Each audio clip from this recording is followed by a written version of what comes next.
Anatomy of the 2008 financial crisis: causes, impacts, and lessons learned.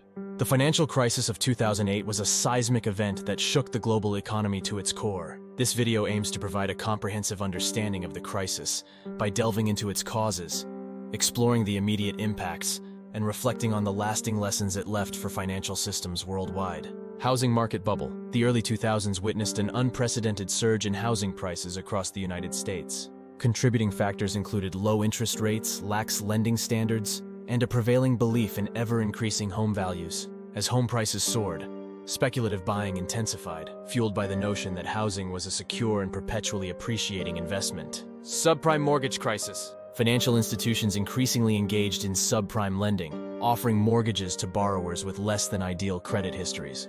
These subprime loans often had adjustable rate features. To mitigate risks, financial institutions bundled these subprime mortgages into complex financial products known as mortgage-backed securities, MBS, and collateralized debt obligations, CDOs. Proliferation of complex financial instruments. The financial industry witnessed a surge in innovative but complex instruments designed to spread and ostensibly mitigate risk. These included credit default swaps, CDS, and other derivatives. The complexity of these instruments contributed to a lack of transparency.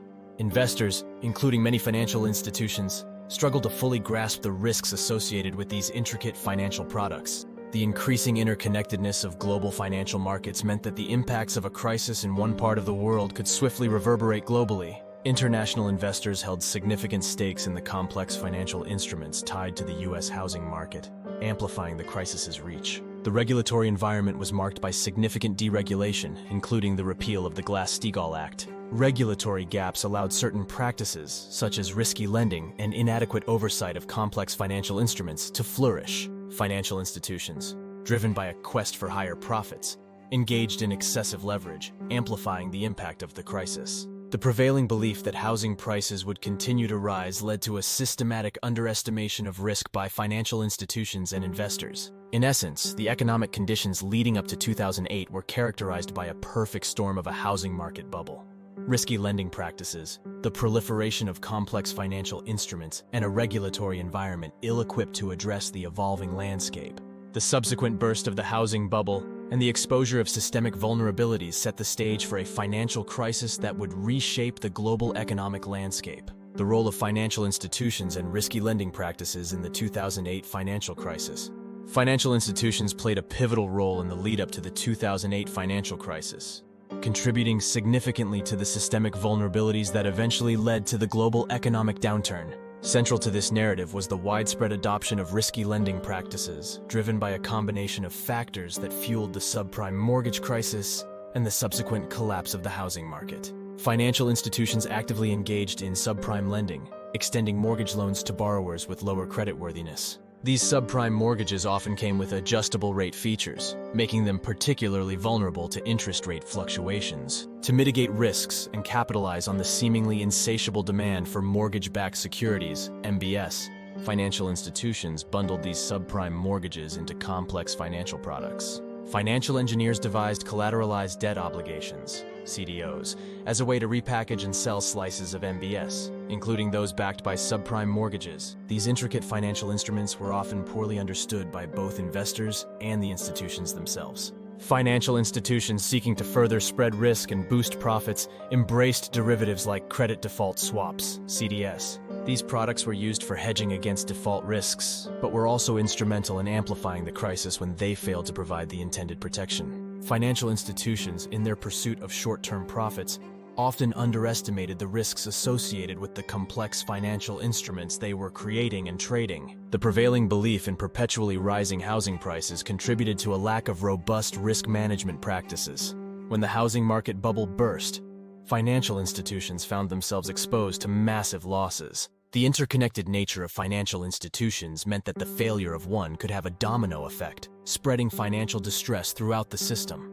The collapse of Lehman Brothers in 2008 exemplified the contagion effect, triggering a loss of confidence in the financial sector and prompting a series of bank failures and government interventions. The regulatory environment, marked by significant deregulation, contributed to the lack of oversight and accountability. Deregulatory measures, including the repeal of the Glass-Steagall Act, allowed financial institutions to engage in a broader range of activities, often with insufficient scrutiny.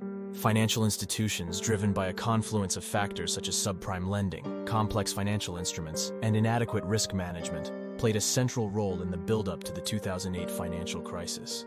The repercussions of their risky lending practices would be felt globally, underscoring the need for comprehensive reforms and increased scrutiny of financial activities in the aftermath of the crisis. The trigger: Lehman Brothers' downfall.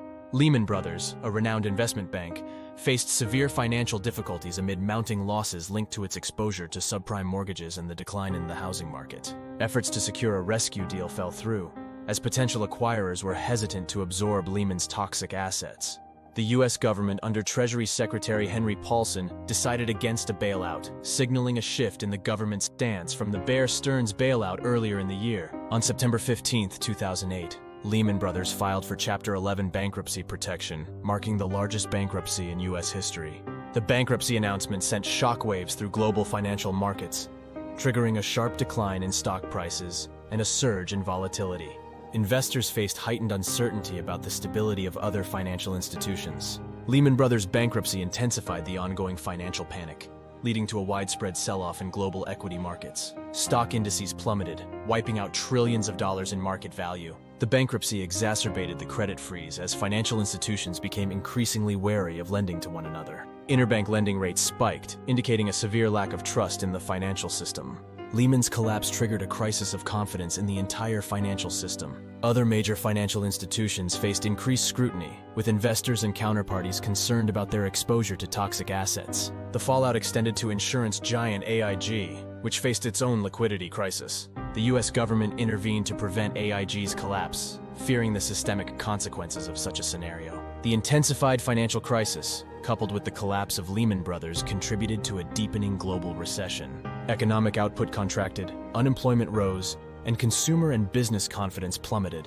The interconnected nature of the global banking system meant that the stress radiated beyond U.S. borders. Financial institutions worldwide, particularly those with exposure to Lehman Brothers, faced significant challenges.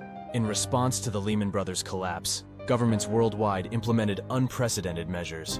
Central banks engaged in massive liquidity injections, and governments initiated bank bailouts and economic stimulus packages to stabilize financial markets and revive economic growth. The crisis prompted a reassessment of financial regulations. Governments enacted reforms to enhance transparency, strengthen oversight, and mitigate the risks associated with complex financial instruments. The collapse of Lehman Brothers serves as a stark reminder of the fragility of the global financial system and the systemic risks posed by interconnected institutions. Its aftermath spurred a wave of regulatory changes and interventions aimed at preventing a recurrence and stabilizing the world economy. Reflecting on lessons learned from the 2008 financial crisis. Lesson 1: Importance of risk management. The crisis underscored the imperative of effective risk management practices within financial institutions. Institutions that had inadequately assessed and managed risks, particularly those associated with complex financial instruments and exposure to subprime mortgages, suffered severe consequences. The need for comprehensive risk assessments and stress testing became evident. Lesson 2: Emphasis on transparency. Transparency is a cornerstone of a healthy financial system, fostering trust among market participants and stakeholders. The opacity surrounding complex financial products, such as mortgage-backed securities and derivatives, contributed to the severity of the crisis. Greater transparency became a rallying cry for regulators, urging financial institutions to disclose more information about their holdings and risk exposures. Lesson 3: Systemic risk awareness. Recognizing and mitigating systemic risks is paramount to preventing cascading failures within the financial system. Lehman Brothers' collapse highlighted the interconnectedness of financial institutions and the potential for a domino effect. Authorities and institutions began to focus on identifying and addressing systemic risks to prevent the contagion of financial distress. Lesson 4: Global cooperation. Global financial systems require international cooperation and coordination to address cross-border challenges effectively. The crisis demonstrated that financial problems in one part of the world could have far-reaching consequences. Collaborative efforts by central banks and regulatory bodies became crucial to stabilizing global financial markets and preventing a synchronized economic downturn. Lesson 5: Protection and financial literacy. Empowering consumers with financial literacy and ensuring their protection is integral to a resilient financial system. The crisis revealed instances of predatory lending and inadequate consumer protections. Efforts were made to enhance financial literacy and establish safeguards to protect consumers from deceptive financial practices. The financial landscape is dynamic, requiring continuous adaptation and monitoring of emerging risks. Financial institutions and regulators recognize the need for agility in adapting to evolving financial markets. Regular assessments and adjustments to regulatory frameworks became essential in addressing emerging risks. Financial crisis in 2008 prompted a re-evaluation of fundamental principles governing financial systems. While significant strides have been made in implementing reforms, the ongoing evolution of the financial landscape underscores the importance of continuous vigilance, adaptability, and adherence to the lessons learned to build a more resilient and sustainable financial future.